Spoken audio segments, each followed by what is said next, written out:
¿Olvidó o bloqueó su clave virtual? Recupérela fácilmente desde la app Davivienda.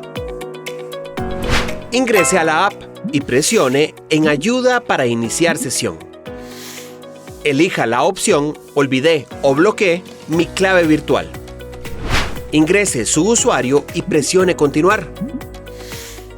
A continuación deberá definir una nueva clave virtual para ingresar a la banca en línea y a la SuperApp Davivienda.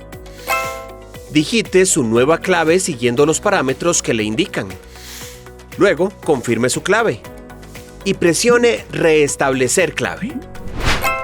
Anote el código de seguridad recibido por SMS o genérelo por medio del token virtual o hard token. ¡Listo! Ha reestablecido su clave virtual. Ya puede ingresar a la app Davivienda con su usuario y su nueva clave virtual.